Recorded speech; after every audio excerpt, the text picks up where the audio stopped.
Good morning, divine beloveds. Peace, well-being, prosperity, and the favor of spirit be to you and your house. I'm Carol, and welcome to the Summer Sunday Café. The God in you is perfect. Therefore, all is as it should be. I invite you to stick around about 5 or 10 minutes after the talk to meet and greet each other, and I'd love to hear your questions and comments. I'm a big fan of celebrating. Big fan. I think you ought to celebrate everything. It's almost like I think getting up in the morning is a cause for celebration, and it really is because, well, it could have gone the other way, right? So I like to celebrate. And I probably got on my kids' nerves because when they were going to school, especially in high school or, in the lower grades and in high school, I would wait to see them get off the school bus because I was so excited to see them. When they were coming home from high school, I'd be at the window. I didn't always let them see me do it, but I'm at the window because I was always so excited to see those three coming home. And I tried to make a big deal out of it when they got in the house so that they would always believe and know that they were appreciated, that they were something good in this world. They were good in my life. And I was so happy about that. Celebrating is something easy to do when things are going our way. When we try something or we have a goal or an objective and it works out, then we feel pretty good and we kind of feel a little bit of celebration. But then as life goes on, and you know this, if the accomplishment isn't as big as we wanted it to be or hoped it would be, then we don't feel like celebrating so much. Or even if it is as we had hoped, but juxtaposed to something bigger, then maybe this accomplishment isn't such a big deal at all. Think about celebrating your own accomplishments. When you feel good, you're happy, you go out to dinner, you go out to lunch, you buy yourself something special. That's celebrating.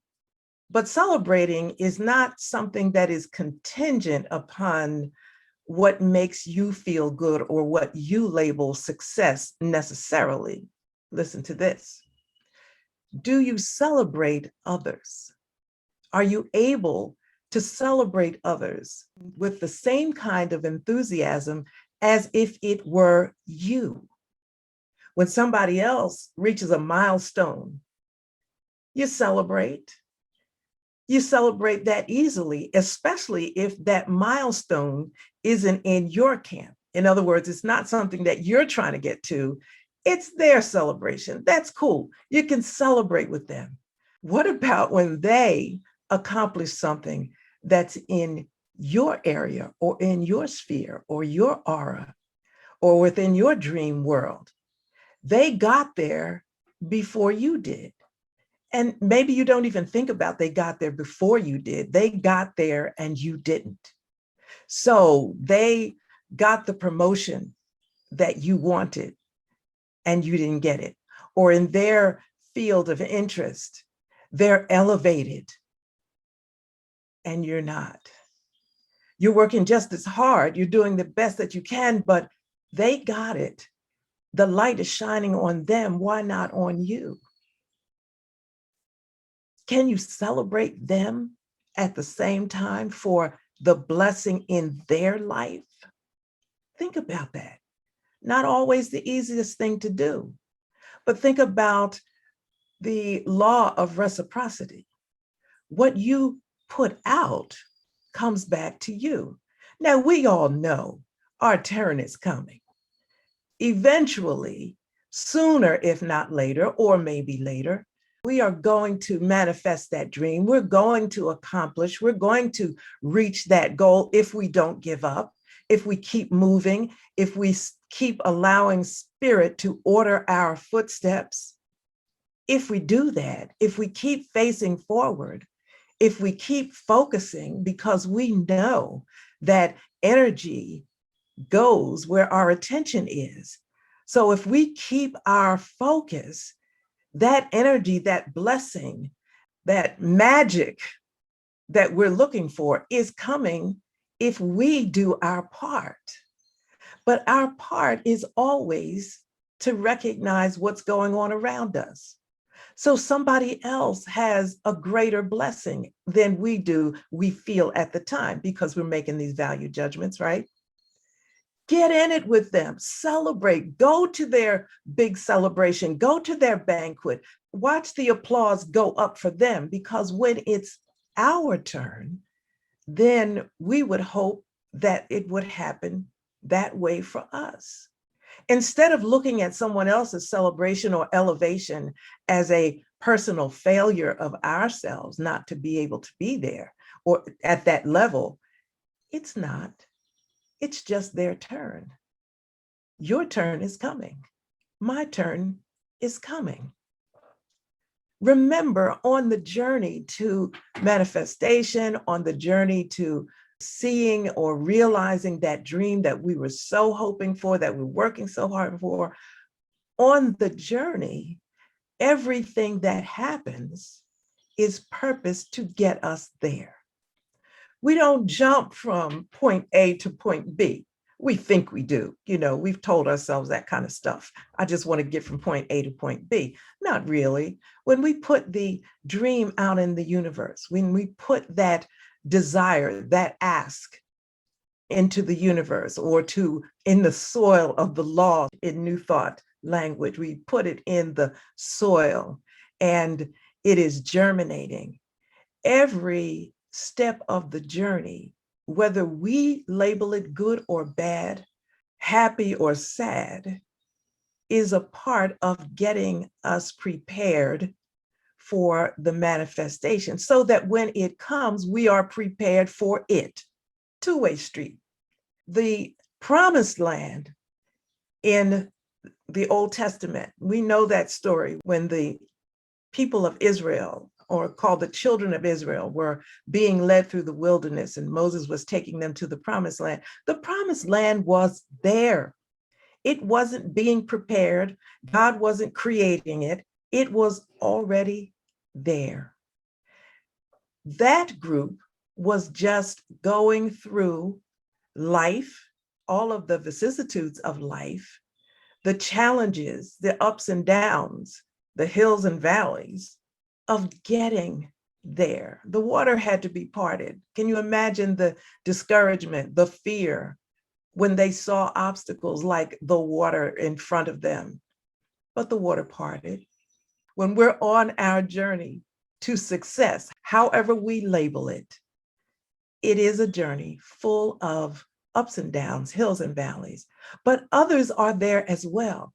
And so when they accomplish, we need to celebrate, not just celebrate them, but celebrate ourselves. So when something good happens and you don't have enough to go and get the lobster dinner you want, well, go to the supermarket and get some seafood salad. Do something to let spirit know that you are excited. Let the universe know that you are happy, because as Neville Goddard would say, the feeling is the secret. The feeling, the joy is the energy. And we don't put enough energy in the celebration and the accomplishment. The universe says, whatever you are excited about, I'll give you more of that. So if you hold back your excitement, you hold back your blessing. Unmute your mics and let's hear what you have to say about celebration. Come on and talk to me. Yeah, I'm celebrating right here in my space. Hallelujah. It's a great thing to be able to rise up on this Sunday morning and to be with you once again. Thank you. Thank you. I'm celebrating the fact that you're all here. Okay, I'm going to give you a reason to celebrate. You're on the call. You woke up this morning. It may not be what you had hoped it would be, but you're still here. That's a reason to celebrate, because that means you can pull your little self together and get moving. If it didn't work, try something different. Start over. Celebrate. what I'm celebrating. Today is getting up so far. That's cool. Very cool. I'd like to put something in there as well. I am celebrating the fact that I was so excited about hearing what you had to say today. I made an extra effort to drive from Maryland this morning and make it here in enough time to get here so that I could hear everything. But I am celebrating because I have had an amazing week. For those of you that really know me, you all know that I am family oriented, I am farm oriented, and I have had some amazing things going on at the farm. And I have been celebrating all week, just looking at the difference that it's made and changes that I've put forth, and it's just awesome. So I'm celebrating. Okay, so you know what? I'm going to tell a little bit. I get some texts from Mary every now and then. And the texts that have been coming through this week have been balloons coming out of the phone. Whatever you're doing, whatever is happening, that is so wonderful. And I celebrate with you. I want you to know all week, every time I saw a good text, I celebrated with you. And then when you didn't think you were going to get here, but you said you were going to be on the phone so that you could hear, that is cause for celebration too, because that means this is meaningful enough that you would make that effort. And I celebrate that in my world because that's an honor to me. I'm not going to keep you, but I want to make this last very important point about celebration. We tend to celebrate or think of celebration in the religious sense as praise to God. And as long as things are going good, we have no problem with the praise. But we're to praise in all things. And it's hard to praise or be happy or celebrate something that doesn't feel good or isn't working the way we should. But you know what? All things work together for our good. So when it doesn't seem like it's that, when something just completely sucks, it's working together for our good. And if you can just eke out a little bit of celebration about that, even if you say, I'm not going to go out for my regular celebratory dinner, well, okay, so maybe I'll put some extra hot sauce on my hamburger or something or whatever. But celebrating is a blessing. Whether you're giving that blessing to someone else in their time of celebration, know that is going to come back to you. It is your blessing as well. And when it comes back, you will feel it as a blessing. So give a blessing, not just to receive it, give it because it's a good thing to do, and it'll come back. Thank you so much for being here. I honor your presence, divine beloved. I'll see you in the spirit next time.